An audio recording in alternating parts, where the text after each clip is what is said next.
죄 짓는 사람은 100번 나쁜 짓을 저지르고서도 오래 살아요.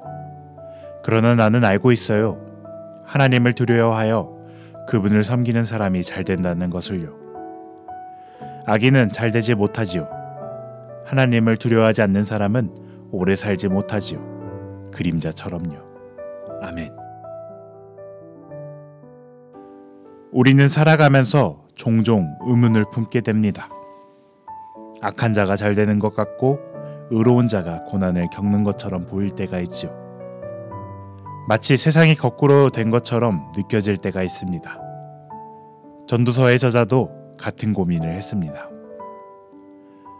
땅 위에서 행하는 헛된 일이 있나니 곧 악인의 행위대로 받는 의인들도 있고 의인의 행위대로 받는 악인들도 있다는 것이라.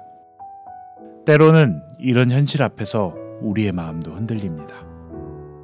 정직하게 사는 것이 손해가 아닐까, 선하게 사는 것이 어리석은 것일까 하는 생각이 들 때도 있지요. 하지만 하나님의 시선으로 보면 다릅니다. 잠시 멈추어 생각해보면 진정한 복이 무엇인지 알 수 있습니다. 의로운 자의 삶에는 참된 평안과 기쁨이 있습니다. 비록 지금 당장은 힘들어 보일지라도 그 영혼은 늘 하나님의 은혜로 충만합니다. 봄날 씨앗을 심는 농부를 생각해 보세요. 씨앗은 한동안 땅속에 묻혀 있습니다. 겉으로 보기에는 아무 일도 일어나지 않는 것 같죠. 하지만 때가 되면 반드시 싹이 나고 열매를 맺습니다. 의로운 자의 삶도 그와 같습니다. 당장 눈에 보이는 결과가 없을지 모르지만 하나님께서는 반드시 그 열매를 맺게 하십니다. 악한 길은 처음에는 번영하는 것처럼 보일 수 있습니다.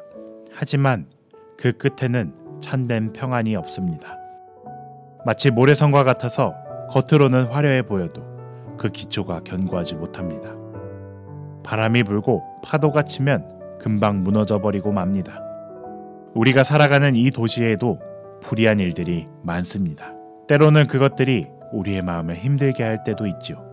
하지만 우리에게는 분명한 소망이 있습니다. 하나님께서 정하신 때에 모든 것을 바르게 하실 것입니다. 그때까지 우리는 어떻게 살아가야 할까요? 매일 다짐하는 작은 용기가 중요합니다. 당장은 손해보더라도 정직하게 살아가는 것, 남들이 보지 않는 곳에서도 바르게 행동하는 것, 약자의 편에 서서 그들의 목소리를 들어주는 것, 이런 작은 선택들이 모여 하나님의 정의를 이 땅에 심어가는 것입니다. 오늘도 우리는 선택의 갈림길 앞에 섭니다. 당장은 힘들어 보여도 의로운 길을 선택하는 용기가 필요합니다. 하나님께서는 그 길을 걷는 우리에게 참된 복을 주실 것입니다. 우리의 작은 순종이 모여 이 세상에 하나님의 정의를 심어가는 씨앗이 될 것입니다. 사랑하는 주님, 의로운 길을 걸을 때 때론 외롭고 힘들지만 그 길의 끝에서 주님을 만날 수 있음을 믿습니다. 불의한 현실 앞에서도 흔들리지 않는 믿음을 주시고 오늘 하루도 바른 길을 걸어갈 수 있는 용기를 주소서. 예수님의 이름으로 기도드립니다. 아멘.